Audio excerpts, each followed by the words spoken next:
Em relação ao simulado, eu pretendo comentar assim, tá? Qual é o meu plano a partir de agora com vocês? Já que a gente está começando a aula, né? Começando numa das nossas últimas aulas, eu comecei a gravar agora, eu estou aqui abrindo meu calendário para falar um pouco com vocês sobre como vai ser esse mês de novembro, tá? Já falei para vocês que domingo que vem a gente vai ter uma aula extra. Eu sei que não é um horário legal, eu sei que não é o ideal, né? Uma aula domingo às 6 horas da noite, mas chega novembro, é sempre assim, é sempre uma loucura. A gente vai precisar usar o tempo que a gente tem, e o meu tempo também tá uma loucura, né? Então, não sobra muito, eu tô trabalhando 7/7, nem escala nem 6 por 1, mas é normal, esse final de ano geralmente é assim, então é o tempo que eu tenho, né? O que a gente vai fazer? Então, tá? A única terça-feira que a gente não vai ter aula esse mês é a terça-feira da segunda semana, tá? Do Enem, porque aí, realmente, a evasão, ela é geral, é generalizada. Há muito tempo que eu já desisti de dar aula numa terça-feira de segunda semana do Enem, tá? Mas para isso a gente vai repor essa aula. Então vamos lá, como que vai ser essa reposição? Tá? Estamos no dia 28, semana que vem, dia 4, temos aula, tá? Na semana do dia 11, nós temos aula. Calma aí, não, perdão, desculpa. Semana do dia 11 já é a semana para segunda semana do Enem, né? O Enem é dia 9 e 16, certo? Só para não me perder aqui. Porque eu não estou olhando o nosso calendário, estou só olhando aqui o calendário do computador. Então, semana que vem temos aula, tá? Dia 11 nós não temos aula, tá? Dia 2, eu vou mandar isso para vocês de novo, tá? Caso vocês não tenham entendido muito bem. Dia 2, aula de reposição, tá? Dia 18, aula normal. E dia 23, a gente vai ter uma aula de reposição, tá? E aí, gente, se tiver que usar de tempo para além disso, eu vou marcar com vocês. Eu botei 3 horas da tarde, não botei? A reposição dia 23? Só me confirme aí, por favor, que eu tô sem o calendário que eu mandei para vocês. Porque nós temos aula do dia 25, né? E aí, eu espero conseguir entregar mais alguma aula extra para vocês. Então, gente, o que vai acontecer hoje? Hoje a gente vai ter aula sobre Segunda Guerra, tá? Sobre nazismo, entendendo que, para a UERJ, é muito mais importante entender nazismo do que Segunda Guerra, a gente vai conversar sobre isso melhor. Semana que vem, no domingo agora, tá?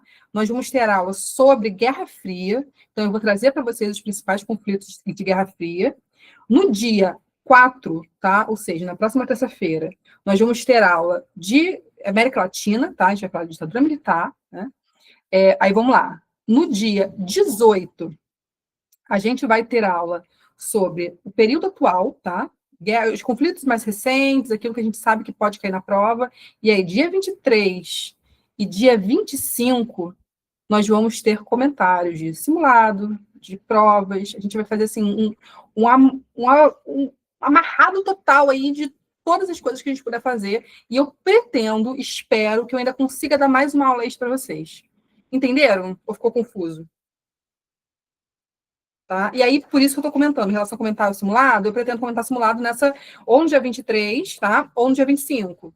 E aí eu vou pegar várias questões, tá? Questões de simulado, principalmente essas questões que eu acredito que possam vir por ser efemérides, as questões que eu estou apostando mais, eu vou trazer, não vai ser um simulado como um todo, vou pegar questões variadas, entendeu?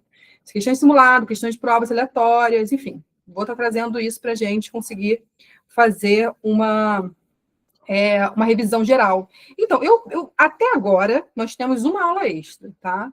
Mas eu preciso primeiro organizar o meu calendário, e aí, caso eu consiga dar uma aula extra a mais, eu vou falar com vocês. Essa aula extra a mais não vai ser aula extra de conteúdo, é uma aula extra, mas de reposição, exatamente isso. Se a gente conseguir uma aula extra a mais, não vai ser aula de conteúdo, vai ser aula de resolução de questões, tá? E é isso que eu quero, porque as aulas de conteúdo a gente consegue fechar. Tá? Mas a gente quer trabalhar a resolução de questões como forma de revisar mesmo, ok? Show de bola? Tudo certo? Então tá?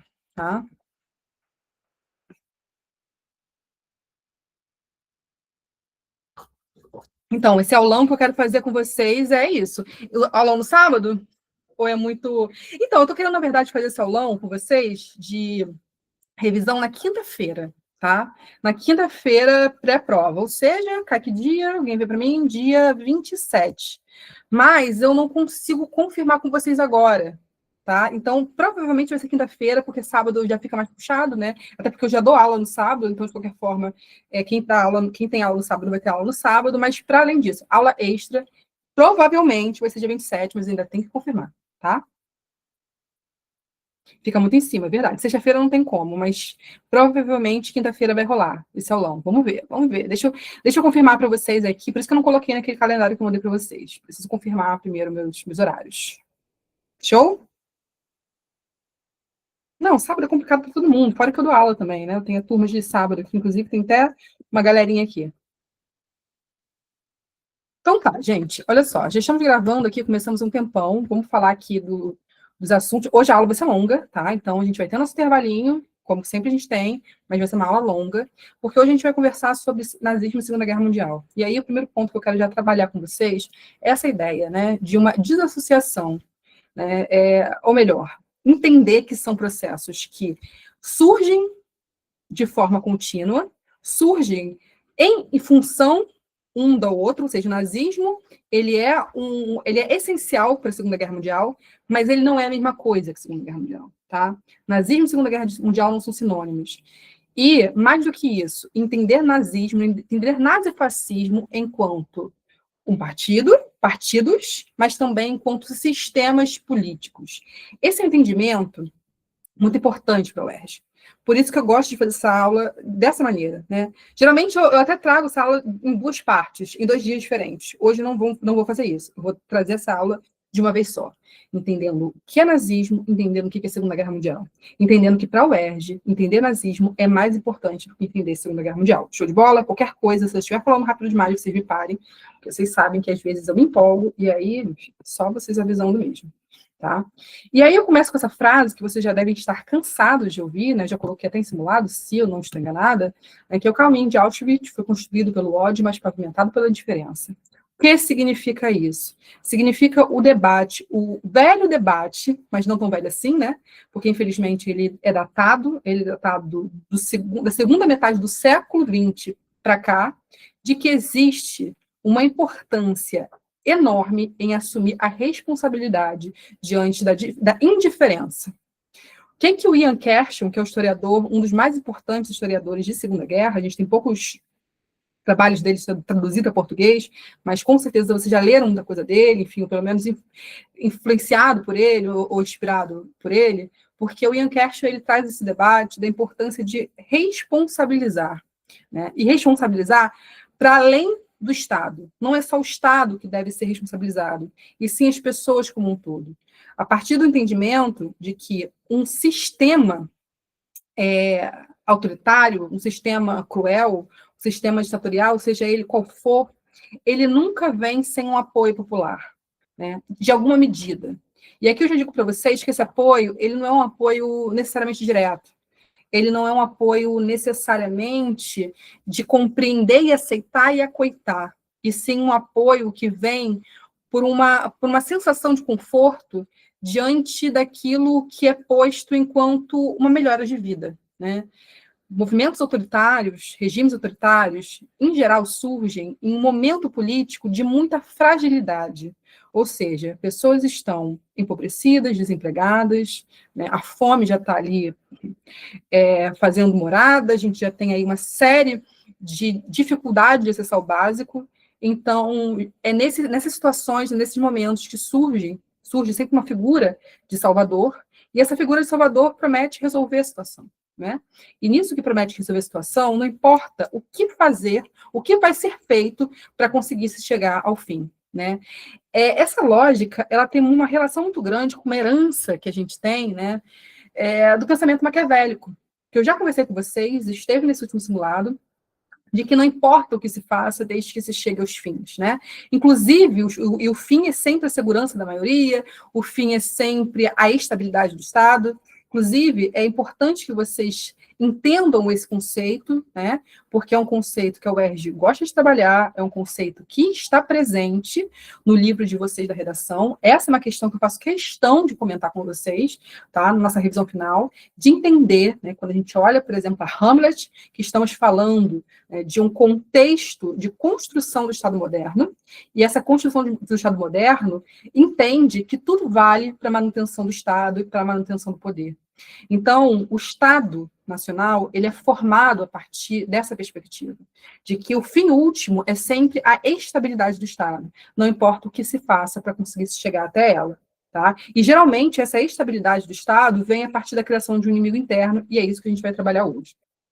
Tá bom? Então, a primeira coisa que a gente vai fazer é entender o nazismo enquanto doutrina, enquanto ideologia, e não enquanto partido. Óbvio que eu vou comentar do partido, mas esse não é o foco principal. Mas o primeiro slide que eu quero trazer para vocês é um slide de revisão, na verdade, de resumo, tá? Melhor dizendo, né? É um resumo geral do que a gente vai falar e da relação do nazismo com Hitler, né? O nazismo, ele surge enquanto uma doutrina dentro da Alemanha. Tá?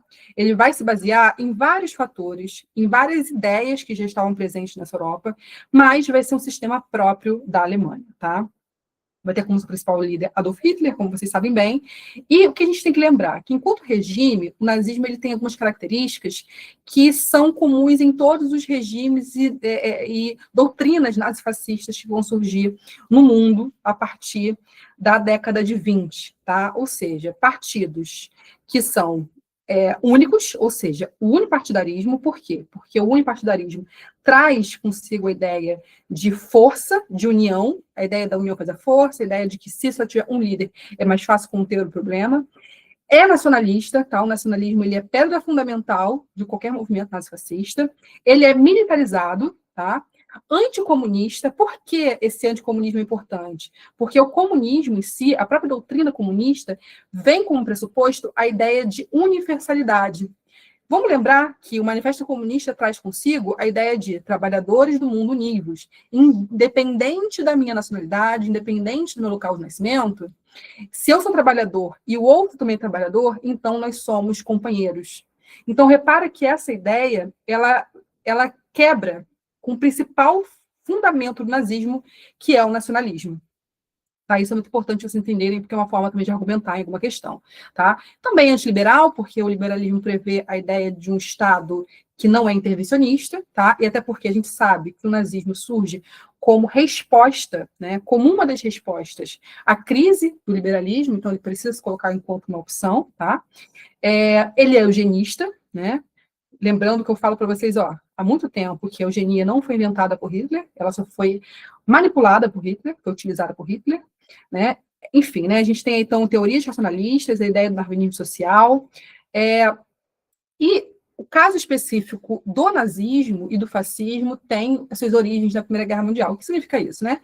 Significa que a gente não tem como trabalhar com isso, mas a gente sabe que, com certeza, um dos principais fatores que permitiram a ascensão do nazifascismo foi as consequências da Primeira Guerra Mundial. Tá?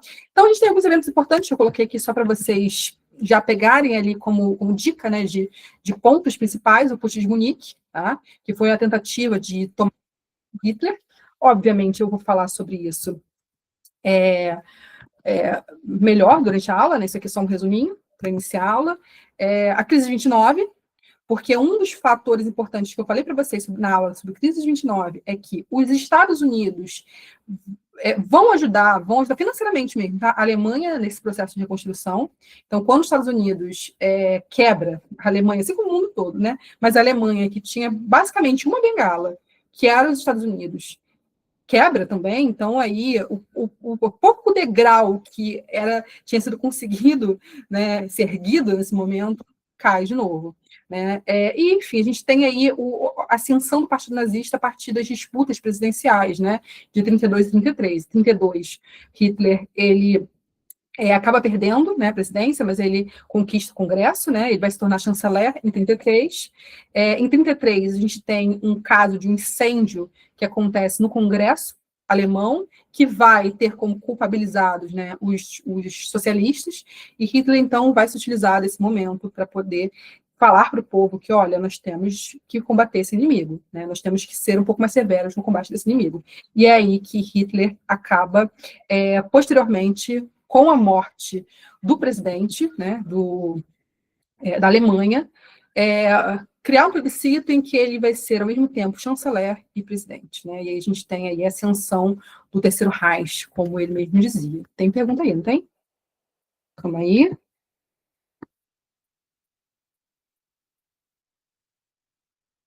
Tinha também o temor da Revolução Russa, inclusive, esse é um assunto que a gente vai falar bastante hoje, porque a Revolução Russa vai ser uma opção, né? A, a, a crise liberal. Tem que lembrar que a economia russa era planificada, ou seja, a economia russa não dependia dos estados que vão quebrar, não dependia dos Estados Unidos, então eles continuam sobrevivendo. Então a gente tem realmente um levante, uma força do comunismo crescendo pra caramba, tá? Na Europa, depois da crise de 29. Isso no meio da população.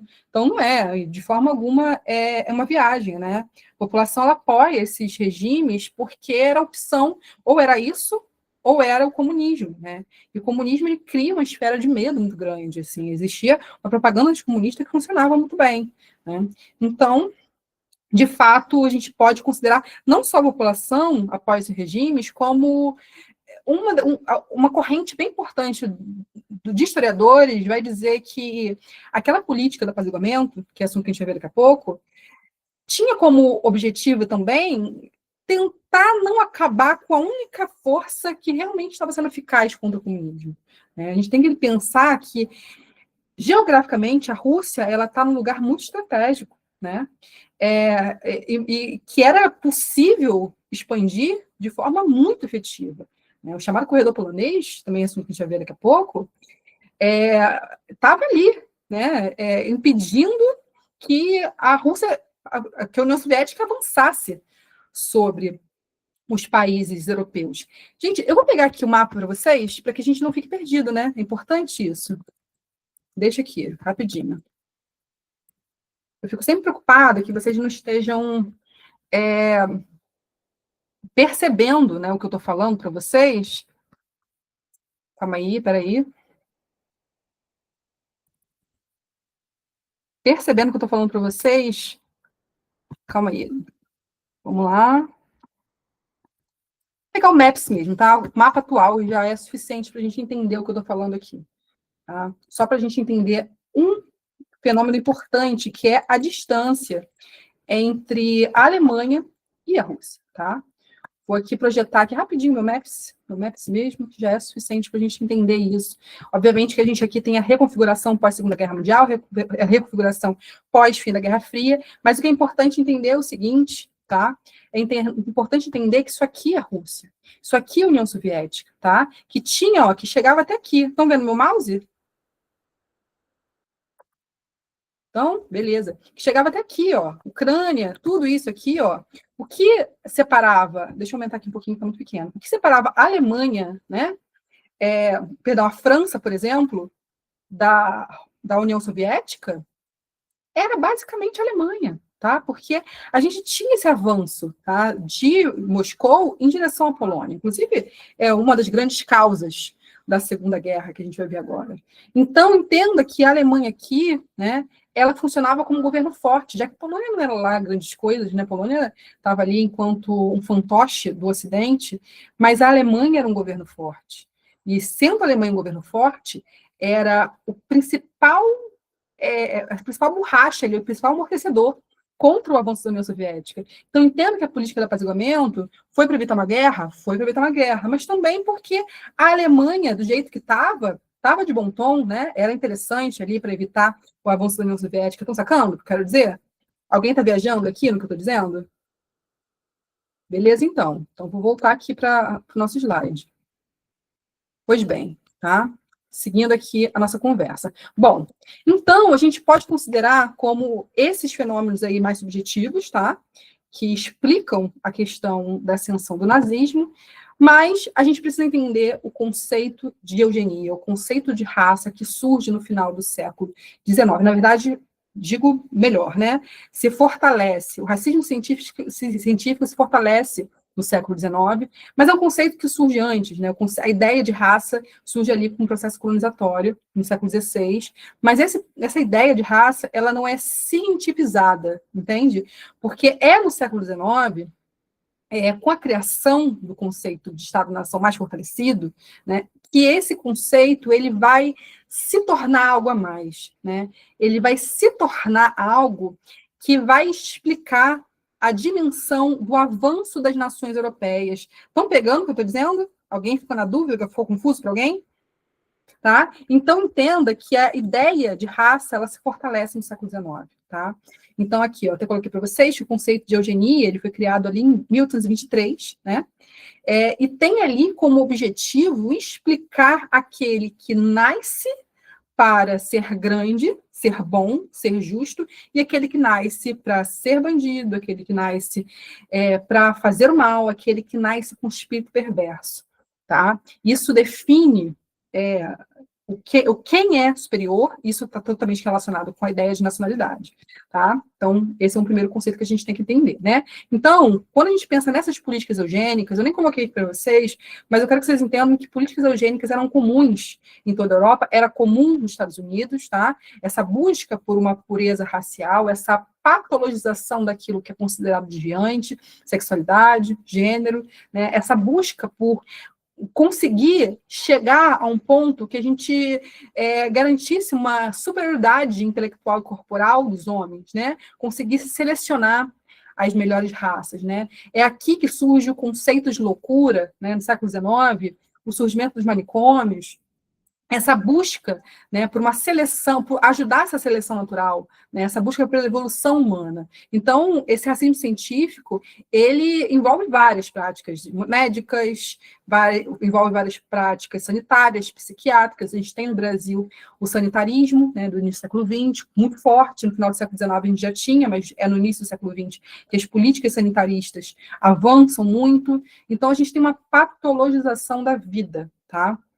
Uma das teorias mais famosas é a teoria de Lombroso, né, que dizia que um criminoso podia ser verificado, identificado, antes mesmo desse criminoso se tornar adulto, né, e cometer algum crime, antes dele cometer algum crime. Então, isso era visto a partir de medição do crânio da face, do tamanho do nariz, do tamanho do corpo, do tamanho dos membros, enfim, tinha uma série de critérios, uma série de manual de instrução para definir isso. Então, mais uma vez, não é nada que Hitler tem inventado, né? Então, vamos lembrar aqui um pouquinho do que acontece nesse período entre guerras, né? A gente tem que lembrar que ainda durante a Primeira Guerra Mundial, a Alemanha ela passa por um processo revolucionário interno, tá?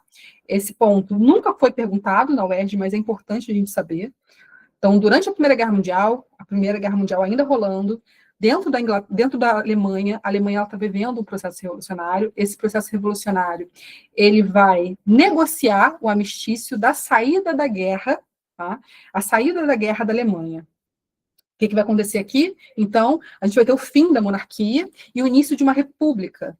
E essa república, que ainda não chegou ao poder, tá? Mas a gente sabe que a gente tem uma vacância de poder nesse momento, a gente tem aí o fim da monarquia alemã, e um desespero da população para sair dessa guerra, vai negociar essa saída da Alemanha da guerra e vai negociar com critérios muito frágeis, ou seja, a Alemanha ela não tinha força interna para resistir a nenhuma imposição, né, que vinha dos países inimigos.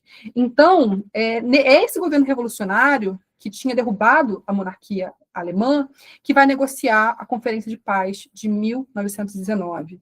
Então, foram a total 25 países que participaram da elaboração desse documento, mas a gente sabe que os mais importantes eram os Estados Unidos, o Reino Unido e a França, tá? Mas o ponto principal vai ser a culpabilização da Alemanha. A Alemanha como principal culpada da guerra, tá? Então, a gente vai ter vários pontos, esse documento vai ser elaborado, mas a gente tem dois que são mais importantes, tá? Um, que é o artigo 261, precisa saber disso. Me acompanha, tá? Que eu sei que eu não coloquei isso aí, mas estão me acompanhando, né? Acabei não colocando tudo que eu queria, mas vamos lá.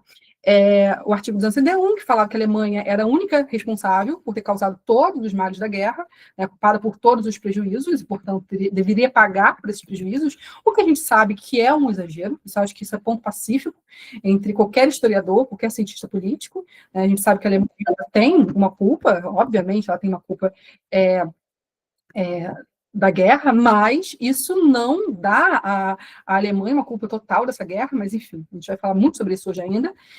E o artigo 232, que dizia que a Alemanha deveria indenizar os países aliados, Reino Unido e França, principalmente.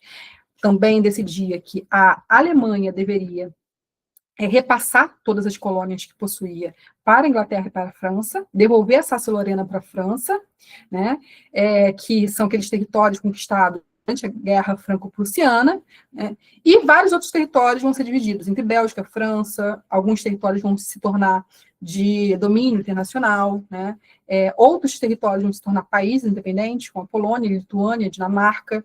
E aí, gente, é importante entender o seguinte, falei que os principais países são França e Inglaterra, certo? É importante saber o motivo desses dois países, né? A França tinha aquele revanche com a Guerra Franco-Prussiana, e a Inglaterra, desde o século XIX, já tinha uma implicância muito grande com a Alemanha, porque a Alemanha ela se torna, ela se unifica, né?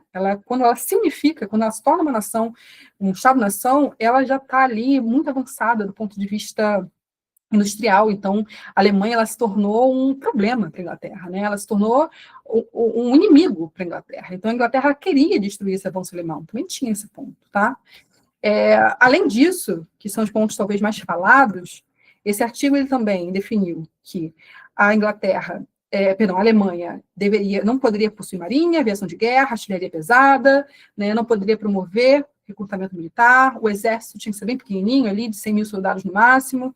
A Renânia, que eu não coloquei no mapa para vocês, mas ficava ali entre a fronteira entre Alemanha, Bélgica e França, ela deveria ser desmilitarizada. Por que isso? Porque garantiria uma espécie de estado tampão, tá? Entre esses estados europeus e a Alemanha.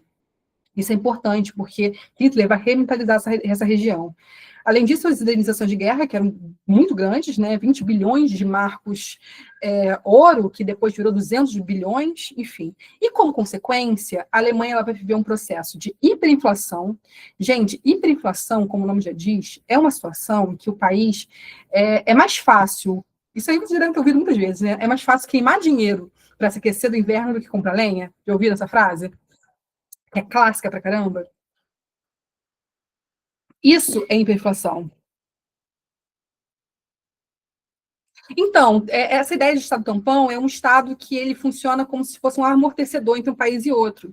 Né? Se a gente tem a Alemanha ali como possível inimiga, o que a gente faz? A gente desmilitariza a fronteira, né, para garantir que não haja ali como um país invadir o outro, entendeu? É mais ou menos isso.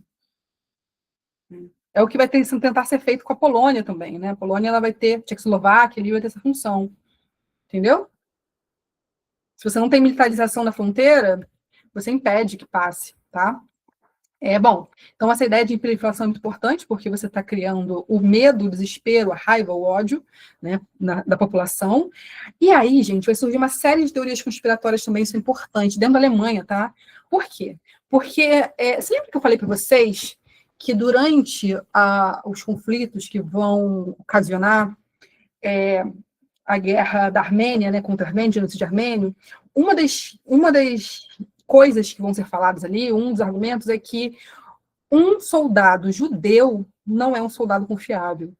E não é um soldado confiável porque, assim como os comunistas, o judeu ele tem fidelidade para com outro judeu e não para com a sua própria nação. Estão lembrados que eu falei isso?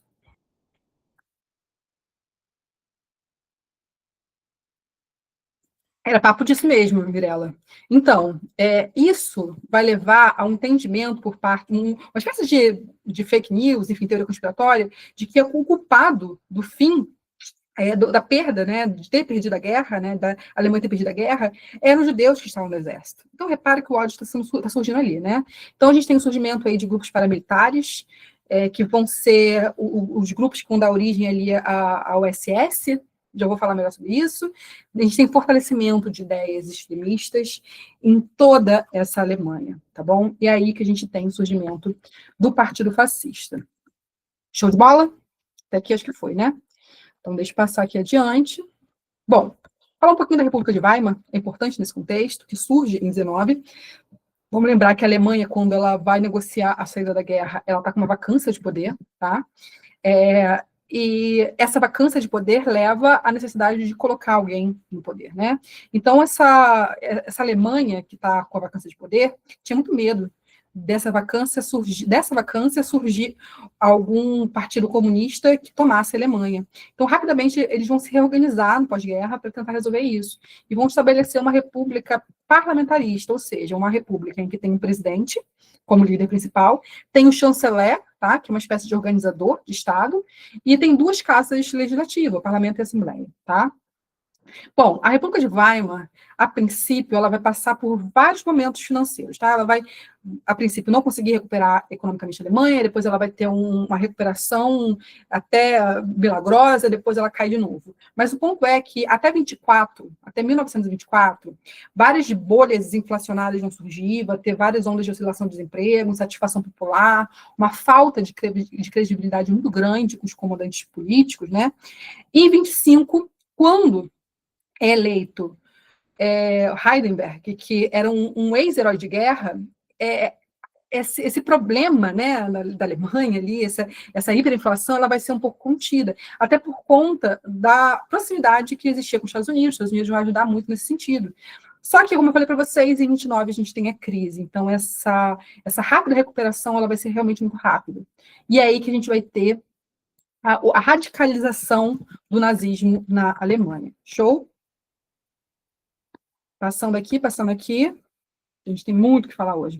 E aqui eu trouxe essas informações para vocês, mais a critério de vocês saberem reconhecer se lerem algum desses nomes, porque eu sei que vocês ouvem falar, e aí é muito difícil, né? A gente às vezes não sabe o que significa, é importante saber, tá? Primeiro ponto é lembrar das teorias conspiratórias que eu acabei de falar para vocês, tá? Que o exército alemão teria sido sabotado por organizações de judeus dentro do exército, de comunistas dentro do exército. E aí, uma coisa que é importante saber é que, para essa lógica alemã, judeu e comunista é quase a mesma coisa, tá? Tanto é que o principal foco de combate ao comunismo vai ser justamente na União Soviética, só para vocês já pegarem a informação. Mas o fato é que essa teoria conspiratória vai fazer com que vários veteranos comecem a se organizar. Esses veteranos vão ser, em grande parte, aqueles que vão compor o Partido Nazista, tá? Então, vai se conclamar essas organizações de veteranos, a princípio, como um sistema de ajuda mútua, tá? Para ajudar veteranos de guerra que estão ali, enfim, né? Cheios de traumas de guerra, empobrecidos, e uma Alemanha em crise, não tinha nem recurso suficiente para sobreviver, tá bom? E é nesse contexto que essa galera vai começar a conclamar, chamar aí para o retorno do sistema imperial, que teria sido destruído pela República de Weimar. Então, o ódio vai começar ali ao republicanismo contra a República de Weimar. Vai surgir, nesse contexto, uma organização chamada Capacete de Aço, que era uma liga de soldados que tinham lutado na Primeira Guerra. Essa liga ela vai ter esse objetivo, né? Ajuda financeira aos soldados egressos da guerra, né? Surge ali como uma espécie de grupos paramilitares, esses grupos eles começam a se associar aos partidos de extrema-direita, né? Mas também houve uma associação de subgrupos ali dentro, fazendo uma série de grupos paramilitares surgirem nessa Alemanha. E é nesse contexto que a gente vai ter uma militarização política, ou seja, o Partido Nazista, tá, que já estava ali, já tinha surgido, mas era ainda muito pequeno, né, vai também se tornar um grupo paramilitar. Vai ter, na verdade, um grupo paramilitar, tá? Dentro desses vários grupos paramilitares que estão surgindo, o Partido Nazista vai ter o seu próprio grupo paramilitar, tá? Que seria um grupo de proteção, tá? Um grupo de proteção restrito ali ao partido, que vai se chamar SA, vai ser nomeado SA, tá? Que é a tal de divisão de assalto, né? Chamados camisas pardas. Essa organização paramilitar do Partido Nazista vai desempenhar um papel ali muito importante para a chegada de Hitler ao poder, tá? Enfim, né? Ou seja, o Partido Nazista ele vai ter como base a SA, tá? Então, o desejo aqui do Partido Nazista era fazer algo muito parecido com o que aconteceu na Itália, tá? Com a Marcha sobre Roma. Eu acabei não falando muito bem com vocês sobre isso, sobre esse assunto, porque a UERJ, ela gosta muito, ela dá muito mais atenção ao nazismo do que ao fascismo, tá? Mas a gente sabe que as circunstâncias que levam ao surgimento do fascismo é muito semelhante às circunstâncias que levam à origem do nazismo. Mas a ideia era mais ou menos essa, havia uma inspiração, tá? Bom, então houve uma tentativa, tá, de ocupar o poder, inclusive, né, de tomar o poder, que foi uma espécie de manifestação muito fracassada, que foi o posto de Munique. Já vou falar sobre isso logo, para a gente passar por essa etapa, né? O posto de Munique, ele vai ser uma tentativa que vai ser organizada a partir da SA, né? Houve uma tentativa ali de tomar o poder, de fazer uma marcha ali que acontece numa cervejaria, né? E essa tentativa vai levar à prisão de Hitler. Hitler vai ficar preso aí 9 meses, a princípio foi condenado a 5 anos, mas fica preso só 9 meses, e é lá que ele escreve Mein Kampf, que é uma espécie de manual de instrução do nazismo, tá? Chamado Minha Luta. E a partir desse livro, né, desse livro que ele escreve, ele vai reorganizar o partido nazista, que vai se fortalecendo, até que em 29 ele ganha força por conta da crise, né? E ali, minha filha, a gente sai de 400 mil membros para 2 milhões de membros, tá? O partido nazista. Enfim, a SA, ela vai passar por algumas fases, tá? E ela vai perder força justamente quando Hitler chega ao poder, tá? O que vai acontecer vai ser o seguinte, na verdade, Hitler vai substituir a SA pela SS, que era uma espécie de guarda pessoal. Então, a SS ela também surgiu ali como um grupo paramilitar, tá? Em 23, tem origem na SA, tá? Mas, posteriormente, a SA ela meio que some, tá? Dando lugar à SS, tá? Não tem muitos detalhes sobre isso, não, porque aí fica mais a critério de curiosidade. Mas o fato é que, em 1929, o exército ele ganha uma dimensão de exército mesmo, tá? A SS ela ganha uma dimensão de exército. E a SA também. Em 33, né, a gente já tem aí um número de integrantes muito maior, saltando já, mas foi a partir de 39, com o início da Segunda Guerra Mundial, que a SS ela toma efetivamente o lugar da SA e do exército alemão também, tá bom? Então, a partir disso, a gente vai ter aí a SA como parte integrante e indispensável do nazismo, tá? Entenderam isso que eu falei agora? Efeméride, vamos lá, a gente está falando de algumas efemérides desse ano, a gente vai falar uma coisa de efeméride desse ano.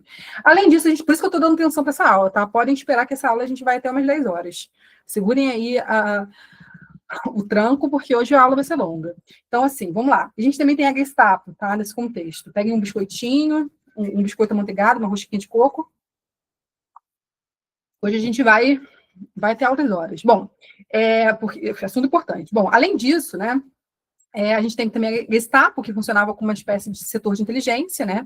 Como tudo no regime nazifascista, também tinha uma referência histórica, nasce ali como referência à antiga política secreta prussiana, que tinha o objetivo de perseguir dissidentes políticos. Então, a função da Gestapo era basicamente essa, tá? A função da Gestapo era perseguir qualquer um que fosse contra os nazistas, tá bom?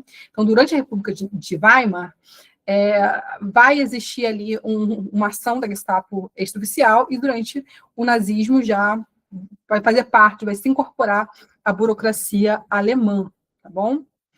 Bom, um outro fenômeno importante nesse contexto, calma aí, eu coloquei aqui, né? Eu coloquei sobre o incêndio. Tá, o que vai acontecer aqui nesse incêndio que é importante que vocês observem, tá? Por que eu coloquei isso aí? Porque em 33, o parlamento alemão ele foi incendiado. Tá? E ele foi incendiado supostamente por um comunista holandês, que tudo indica que agiu sozinho, enfim, né? Mas essa ação ela vai desencadear uma série de perseguições dentro do regime nazista, tá? E vai ser declarado ali, a partir disso, uma espécie de decreto, em que vai ser declarado uma espécie de estado de sítio, ou seja, fim dos direitos institucionais, fim dos direitos políticos, constitucionais, perdão, falei institucionais, né, políticos sociais, permitir que os alemães pudessem prender qualquer pessoa suspeita, ou seja, a gente está tendo aí o início do fim da suspensão de direitos, isso com Hitler ainda enquanto chanceler, tá? a gente ainda vai falar sobre a entrada dele como chanceler, mas agora a gente está falando de nazismo especificamente, eu já quero que vocês entendam essas dimensões, tá bom? Então, quando a gente tem a suspensão dos direitos políticos, o que vai acontecer é algo muito parecido com o que aconteceu no Brasil com as cinco, tá? E a Gestapo ela vai ter uma função muito importante nesse contexto, tá, de perseguição. Então, foi a partir daí que a Gestapo ela deixa de ser um grupo extraoficial, para-oficial, para se tornar, de fato, oficialmente, parte da burocracia alemã. Tá? Antes, a Gestapo estava quase que como nas sombras ali, como uma espécie de instituição clandestina. Tá? Mas ela vai estar ali sob controle da SS, inclusive, tá bom? Então, vamos lá. Tá aí para vocês, só para critério de vocês entenderem mais ou menos qual era o objetivo da Gestapo, né? Monitorar marxista, enfim, qualquer grupo liberal também, grupo reacionário, ou seja, imperialista, né? Que tentava voltar com a monarquia, monitorar também os católicos, protestantes, judeus, maçons, qualquer um que fosse de religiões, que pudesse ter qualquer noção ou sentimento de proximidade com seus irmãos de fé e não com o Estado, monitorava territórios ocupados pelos nazistas para não ter nenhum tipo de... Isso em função da guerra já, tá? Para não ter nenhum tipo de traição, monitorava espionagem, né? Ações de espionagem, né, no caso. Tinha ali como função também uma espécie de policiamento estrangeiro, né? Ou seja, tinha SS lá dentro, né? E fora a gente tinha a ação da Gestapo funcionando como esse policiamento Estado alemão. Show? Então, vamos continuar aqui. E aí a gente entra numa parte mais importante, que é essa construção do antissemitismo.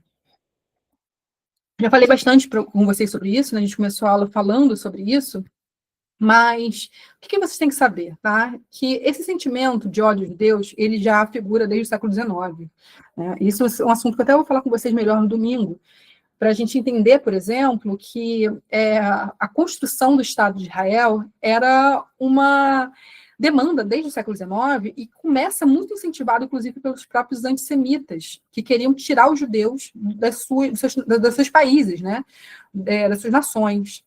Então, a gente sabe que era muito forte, isso na Europa como um todo. A Alemanha tinha até um número bem pequeno de judeus em relação ao restante da Europa. Por exemplo, a Alemanha, acho que, se não me engano, era menos de 2% da população era judeus, né? Então, você repara que é um sentimento de ódio criado muito para criar mesmo um inimigo interno, tá?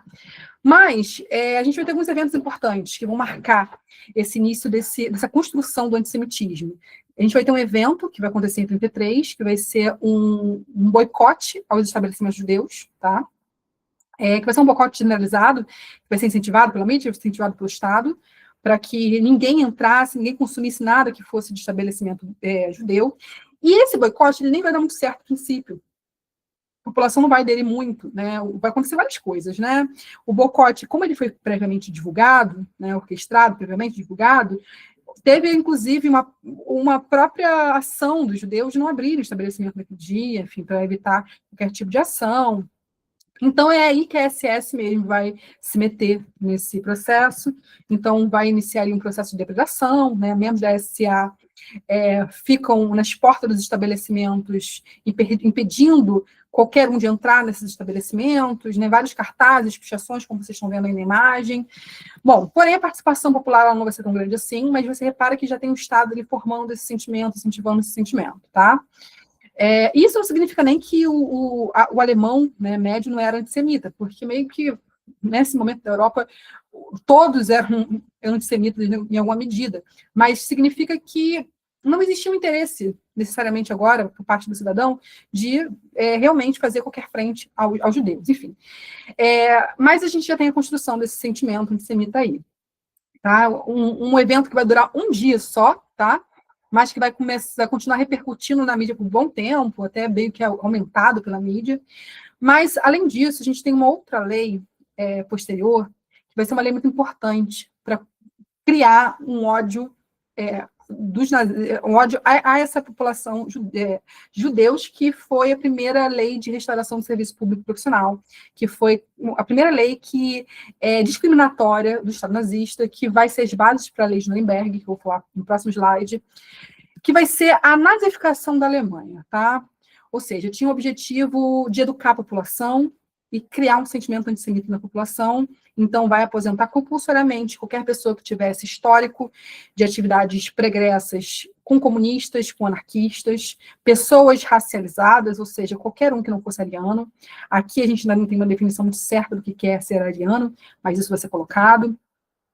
Vai ser publicado um adendo, né, a essa lei posteriormente, que ser ariano era qualquer um que tivesse os avós não arianos. Arianos, entendeu? Calma aí, deixa eu formular que eu acho que eu enrolei aqui. Para você ser ariano, você tinha que ter avós arianos, tá? Se você tivesse avós arianos, estava tudo certo, você era ariano. Mas se seus avós não fossem arianos, você era considerado não ariano. Esse é o início aí de um debate do que é ou não ser ariano, tá? Bom, outro adendo à lei que vai ser muito importante vai ser que todos que fossem casados com não-arianos teriam também sobre eles as leis que eram postas aos não-arianos. Por que isso é importante? Porque aqui você já começa a criar uma espécie de rincha.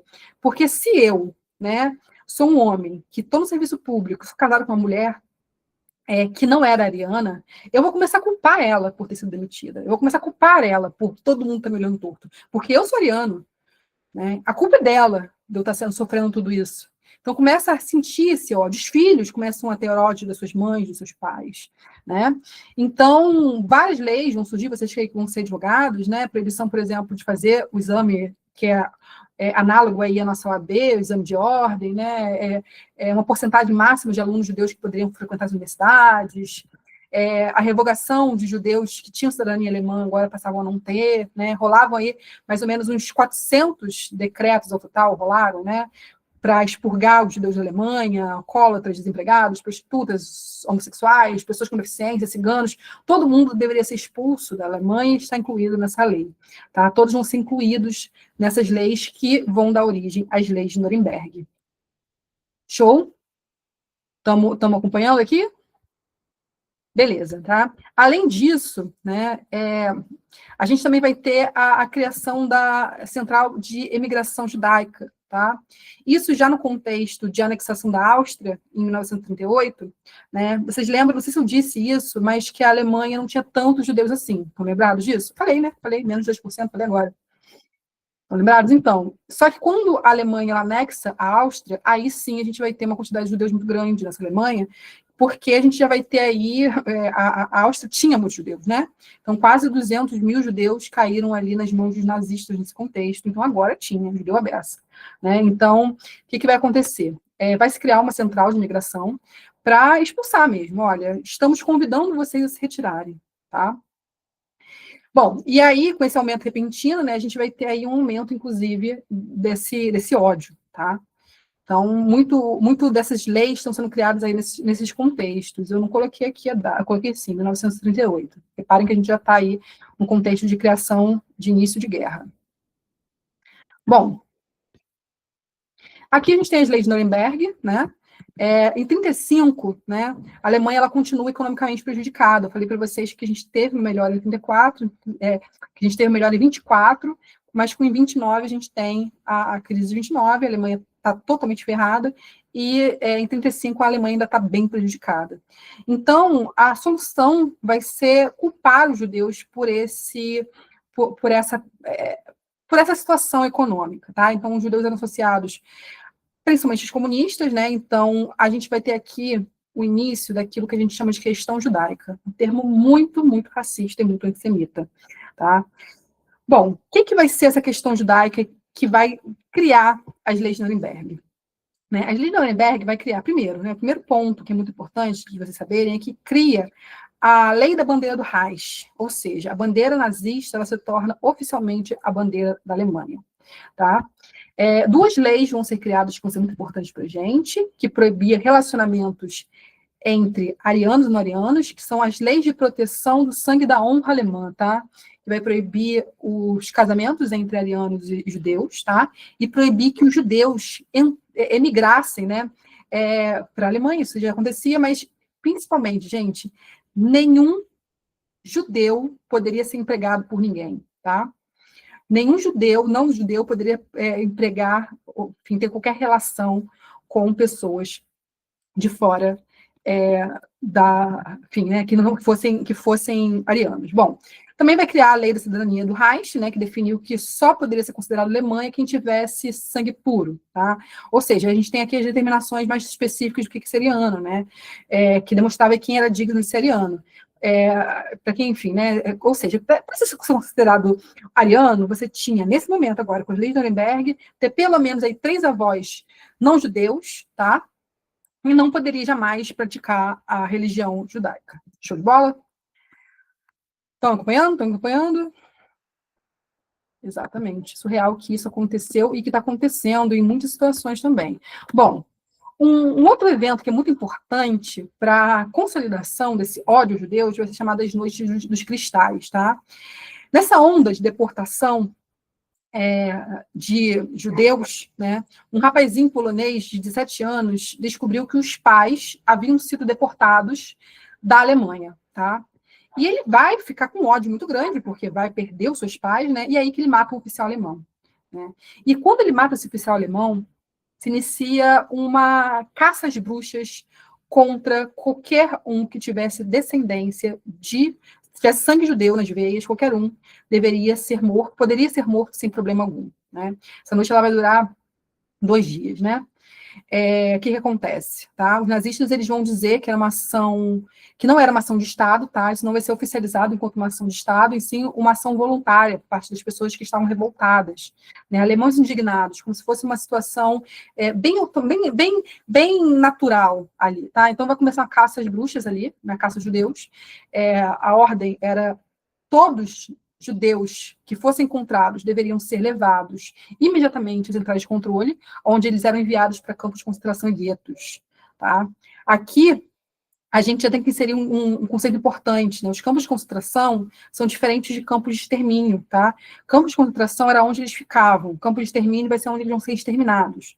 E a gente vai ter campos de concentração e extermínio ao mesmo tempo, né? Essa ação ela foi basicamente executada por membros da SA e membros da juventude hitlerista. O resultado disso foi suicídio em massa, depredação de propriedades de judeus, né? E até, enfim, né? Alguns seminários, né, de judeus foram profanados ali. A mídia nazista chegou a dizer que não houve nenhum ferimento ou ações violentas, mas a gente sabe que foram muitas mortes, né, e serviu como um termômetro para as futuras ações por parte dos nazistas, tá?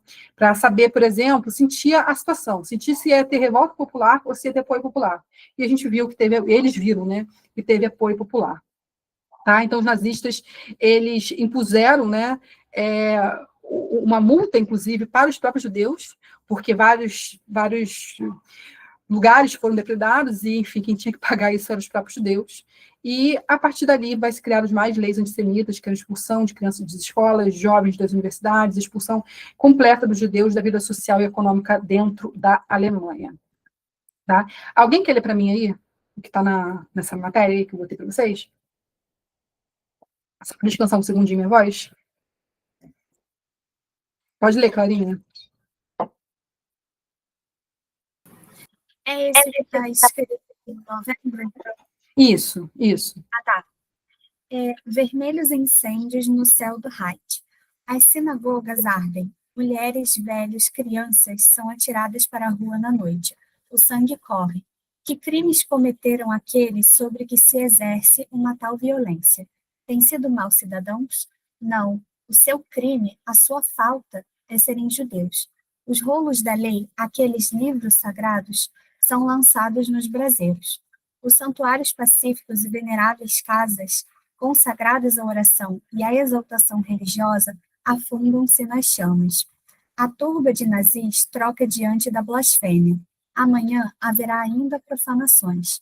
Outras confissões, filhas da mesma fé, serão feridas e injuriadas. E porque elas também professam o respeito do homem, criação de Deus, o amor do próximo. Exaltação doida da violência e da iniquidade, morte do amor fraternal. Obrigada, meu bem. Então, aqui a gente está vendo aí um trecho aí de declaração sobre esse dia absurdo, né? E não para por aí não, tá, gente? Vamos continuar aqui, porque vamos terminar de falar sobre nazismo para falar sobre a Segunda Guerra, tá? Um outro fenômeno que é muito importante que vocês saibam o que foi ações de AT4, tá? que foram leis de práticas eugênicas. Então, grupos, pessoas racializadas, como pessoas negras, ciganas, enfim, qualquer um que não fosse ariano, homossexuais, né, pessoas de doenças consideradas doenças debilitantes, doenças mentais, epilepsia, por exemplo, pessoas com doenças incapacitantes, pessoas com doenças respiratórias, qualquer um que fosse considerado incapaz de viver sem auxílio médico, eles vão ser mortos, tá? Pessoas com deficiência, então crianças eram levadas para instituições, alegando para as famílias que elas iriam ser tratadas, tá? Então chegava uma família que tinha uma criança com deficiência e falava, olha, vamos levar seu filho para um centro de tratamento e lá a gente vai tratá-los, né? Isso aconteceu muito no caso do Hospital de Barbacena, tá? Muitas famílias também tiveram esse feedback, né? De que essas crianças seriam levadas para serem tratadas e lá elas eram, enfim, exterminadas, né? E lá elas eram mortas, tá? Então, além disso, práticas como aborto, a mulher ia lá para se consultar, mas essa mulher era negra, essa mulher tinha uma deficiência, ela ia sofrer um aborto ali sem saber que ela estava sofrendo um aborto provocado. Essas mulheres, na hora do parto, elas eram esterilizadas, enfim, fora os assassinatos, né, as políticas psiquiátricas, as eutanásias, né.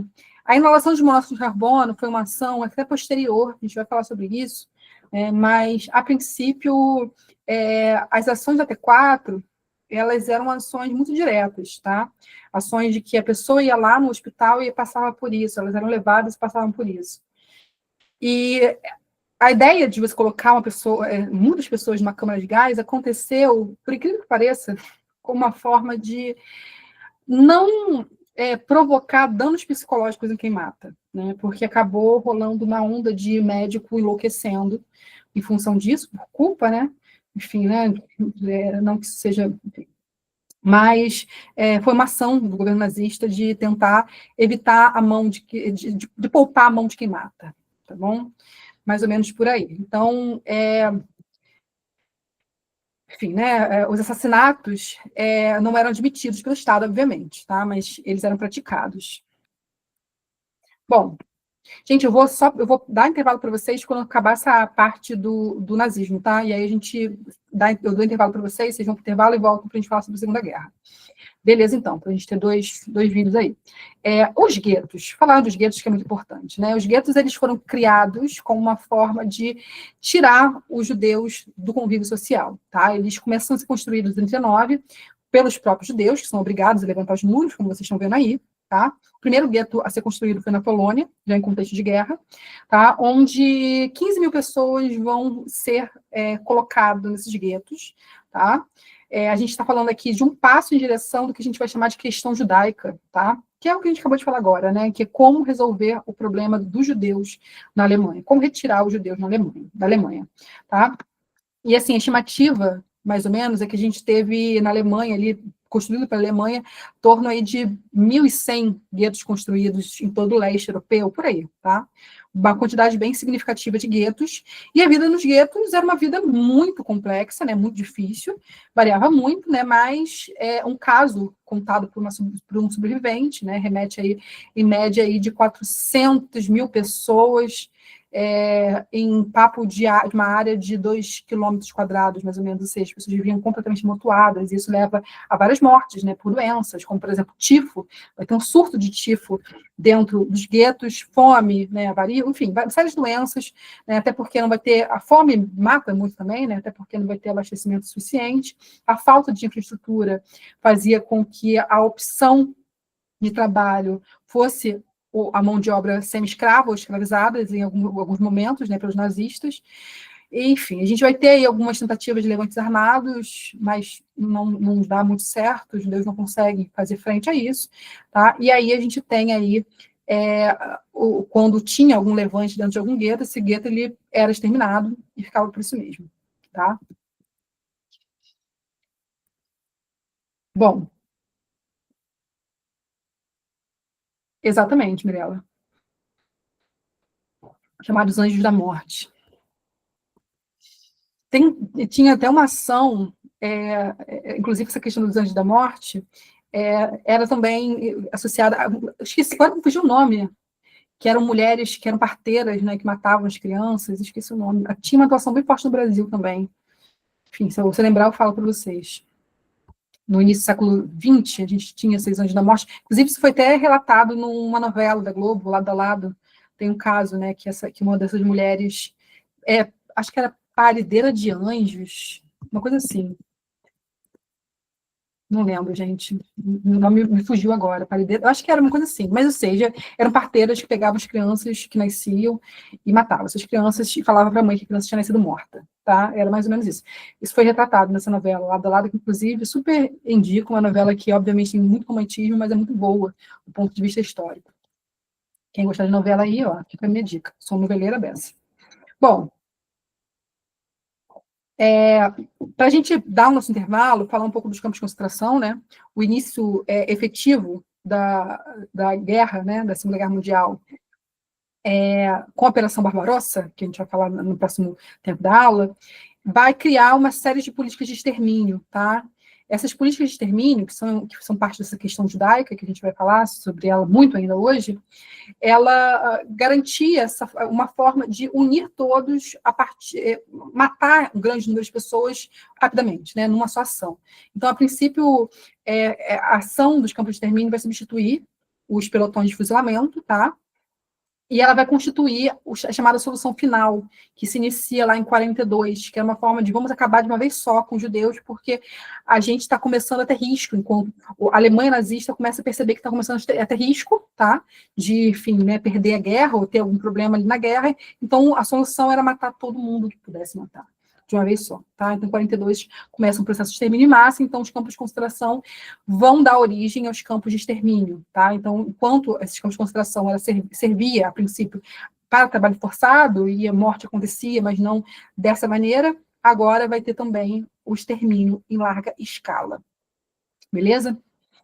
Bom, aqui a gente está vendo aqui, ó, a abertura aí de um campo de concentração e extermínio, com a frase "o trabalho liberta", né? Escrita em alemão, obviamente, como uma forma de dizer que, olha, essas pessoas estão trabalhando para que elas expurguem os seus males e elas aprendam a ser pessoas decentes. Porque tem um ponto muito importante aqui que a gente tem que entender, que é o seguinte: existem aqueles que poderiam ser melhorados, tá? Aqueles que poderiam ser reabilitados, obviamente que eram poucos, tá? E aqueles que deveriam morrer, tá? Então, esses que poderiam ser reabilitados eram os que ficavam sem ser levados para os campos de morte, mas trabalhando ali com trabalho análogo à escravidão. Beleza? Então, essa ideia do trabalho expurga, o trabalho liberta. Bom, e aí, vamos lá, eu trouxe algumas imagens para vocês aqui, né? O início do pesadelo, a perseguição e deportação forçada dessas crianças, enfim, pessoas de qualquer idade. Milhares de prisioneiros foram imediatamente executados por pelotão de fuzilamento, porque eles eram pegos, né? Eles eram ou eram levados para o campo de concentração, ou eles eram imediatamente fuzilados, né? Executados por pelotão de fuzilamento, né? Depois a gente vai ter a substituição desse processo pelo campo de extermínio, né? Que algumas outras fotos, né, dessas pessoas mortas, assassinadas, né?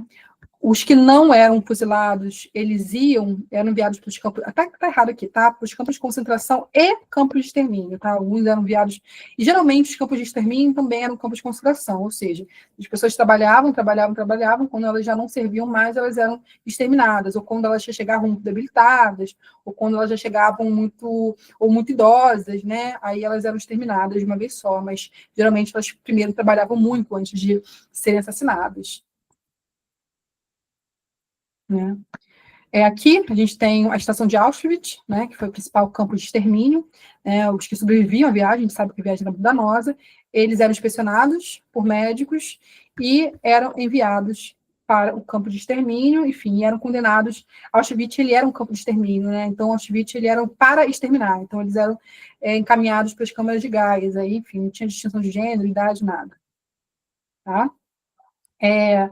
Bom, quando eles eram assassinados, né, eles tinham seus corpos levados pelos próprios judeus, tá, os próprios prisioneiros, não só judeus, tá, eu falo judeus porque realmente nesse momento a gente tem um grande número de judeus em função da Operação Barbarossa, tá, que eu vou falar sobre isso, mas a gente sabe que também tinham comunistas, ciganos, pessoas negras, enfim, né, muita gente, qualquer um que não fosse ariano, já falei isso várias vezes, tá, e essas pessoas, elas eram queimadas em fornos, tá? Esses fornos eram construídos por, por eles mesmos, né, pelos próprios prisioneiros. E aí, inclusive, a gente tem vários casos ali de algum objeto que era deixado de fora propositalmente, para que servisse de espólio, para que aquele corpo fosse reconhecido, né?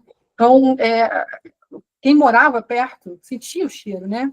Esses fornos, eles emanavam ali muita fumaça, era uma forma de acabar, né? De queimar qualquer registro daquela vida, tá? Bom, a gente sabe ali que, para além dessas torturas, né, do trabalho forçado, da fome, muitos prisioneiros foram obrigados a se submeter a experiências médicas, ou seja, se tornavam cobaias humanas para o desenvolvimento da ciência. Inclusive, a gente sabe que a grande corrida para quem chegava primeiro a Berlim, se era os Estados Unidos ou se era a União Soviética, era para conseguir garantir isso aqui, né, garantir pegar todos os avanços científicos e tecnológicos que a Alemanha tinha conseguido desenvolver e que todo mundo sabia muito bem que estava sendo desenvolvido lá, tá? Então, as pessoas foram usadas enquanto cobaias humanas, muitas delas, né? Mais algumas fotos, né? Bom, quando as tropas aliadas começaram a descobrir os campos de concentração, ficaram chocados com a macabra realidade encontrada. Ou seja, eles vão ver ali o que estava acontecendo de fato. Já se sabia, né? Mas ver é diferente, né? Mais fotos, mais algumas fotos, né? Campos de concentração aqui. Bom, né? Aqui é o nosso mapa do terror, onde a gente tinha os principais campos de concentração e de extermínio. Eu tinha um mapa melhor, mas eu não achei esse mapa. Eu não faço ideia de onde foi parar esse mapa. Mas é só para a gente saber mais ou menos por onde esses mapas andaram. E aqui eu trouxe uma questão para vocês do último simulado. E aí, essa questão é uma questão que eu quero conversar com vocês agora, um pouquinho antes da gente começar aí o nosso intervalo, tá? Quem lê para mim? Os dois textos e o comando? Vamos, Clara. Minha leitora oficial. Eu posso ler. Na presente convenção, entende-se por genocídio qualquer dos seguintes atos, cometidos com a intenção de destruir, no todo ou em parte, um grupo nacional, étnico, racial, religioso, enquanto tal. Assassinato de membros do grupo, dano grave à integridade física ou mental de membros do grupo, sujeição intencional do grupo a condições de vida pensadas para provocar sua destruição física total ou parcial, medidas destinadas a impedir o nascimento no seio do grupo, transferência à força de crianças do grupo para outro grupo. Entre 1915 e 1917, o Império Otomano Tá com o microfone. Só um minutinho. Ó, uma dica que eu sempre dou para vocês. Sempre leiam antes de ler o texto. Aqui, ó. De onde vem esse texto? Importante saber. É importante saber que esse texto ele foi um texto criado pela ONU com uma determinação de determinar o que é o crime de genocídio. Como que a gente estabelece o crime de genocídio? Gente, isso não tem a ver com o que está acontecendo hoje, por exemplo. A gente não sabe nem o número de mortes que está rolando, mas a gente sabe que foram mais de 70 mortos. Tá? Em um dia. Né? Enfim. E aí, é sempre importante ler, né, para a gente saber da onde veio, tá? Então, a gente sabe que foi uma determinação da ONU. Pode continuar, não. Pode continuar aí. Tá bom. Entre 1915 e 1917, o Império Otomano promoveu um massacre de cerca de 1,5 milhões de armênios, motivado por ideais de purificação nacional e pela tentativa de eliminar minorias étnicas consideradas inferiores. Décadas depois, o governo turco continuou negando oficialmente o genocídio, o que impediu o reconhecimento pleno das vítimas e dificultou a preservação da memória histórica.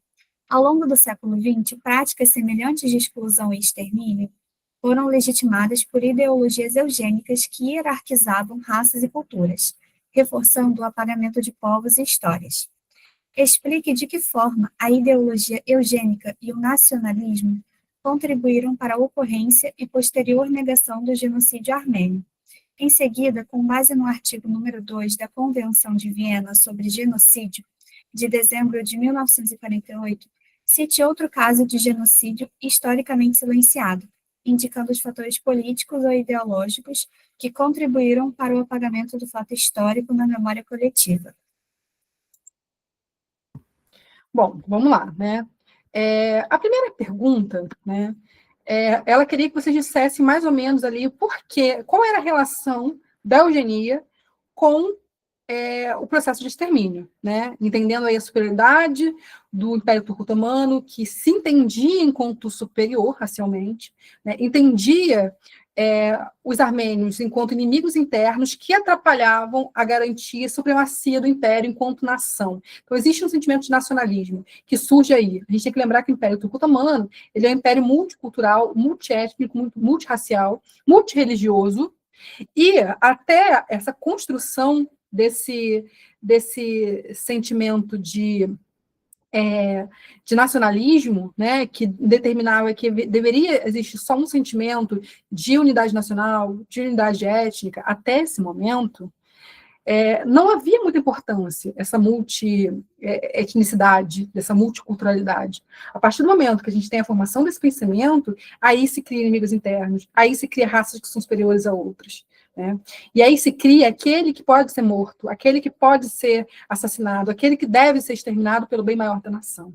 Tá? Agora, o segundo comando é mais importante, porque a UERJ já trouxe comandos como esse muitas vezes, tá?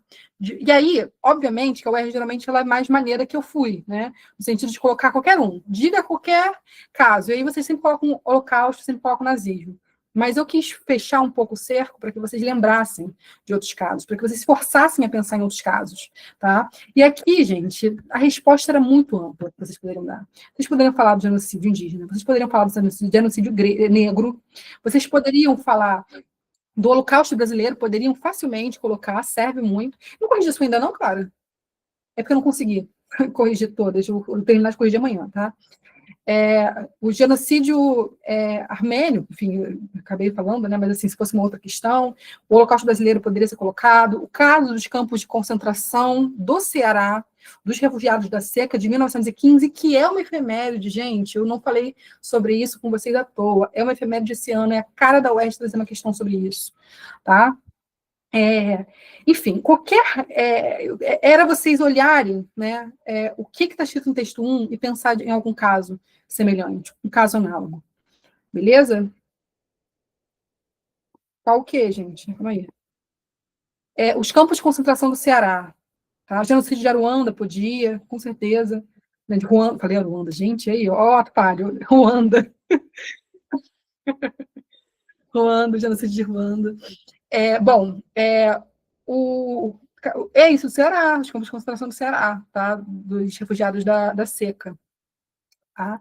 Bom, é isso. Entender o conceito de memória, eu peguei um pouco pesada em relação à questão de memória, né, nessa prova, porque são as questões que vocês mais erram em prova, e eu queria reforçar isso com vocês. Quem fez a prova? Achou difícil? Achou muito difícil? Achou tranquila? Todo mundo aqui deve ser simulado, né? Por sempre. Médio, né? Achou difícil? Né? Então, esses comandos, eu confesso para vocês que eu tentei dificultar um pouco. Por quê? Porque os comandos da UERJ estão ficando difíceis. E eu quero que vocês peguem uma sacadinha, algumas sacadas. Qual foi a 4? Me lembra aí, que eu nunca lembro o número. Qual foi a 4? Questão 4. Racismo ambiental, né? Meio geográfica, né? Não, mas assim, gente, a gente tem uma efeméride esse ano, né? Efeméride esse ano que é a Cor de Paris. Achou difícil? Eu vou falar um pouquinho sobre ela com vocês, a gente vai falar sobre conferências ambientais, mas assim, a UERJ às vezes traz isso para a gente. Você lembra aquela questão que a UERJ trouxe sobre maltratos animais? Acho que foi 2019, se não me engano. Estão lembrados dessa questão? Então, assim, a UERJ ela faz isso. Então, juro para vocês que não é de maldade, porque eu preciso que vocês tenham, né, a malemolência para não serem pegos de surpresa em situações como essa. E racismo ambiental, gente, apesar de ser tá naquele campo da história, das ciências humanas, que está ali entre geografia, mas também está pela história, né? Entender hoje que existe uma consequência direta né, para populações mais pobres, em relação aos efeitos e causas ambientais, é algo que precisa ser entendido a partir do olhar da história também. Né? Que nós estamos vendo a história acontecer, nós estamos vendo pessoas sofrerem consequências sociais por conta das tragédias ambientais. Tá? Tem uma listinha de remédios. A gente vai ter. A ideia é justamente. Eu estou trazendo questões como essa para vocês meio que ampliadas, mas a gente vai falar sobre remédios, tá? Com certo carinho, listando elas. Né? Mas muitas delas, por exemplo, a gente está falando hoje. Segunda Guerra Mundial, a gente tem remédios aí, tá bom? Bom, gente, eu vou dar um intervalo para você. Vai ter mais um simulado, tá? Vou dar um intervalinho para vocês agora. Ai, vamos lá. Podemos voltar 8h35? É pouco tempo. Hein? Pode ser? Porque a gente vai ter ainda vai falar sobre a Segunda Guerra Mundial, né? Tempo aberto aí que a gente vai ter de aula. Beleza, então, ó, 8h35 eu começo, hein? Nem um minuto a mais. Beleza.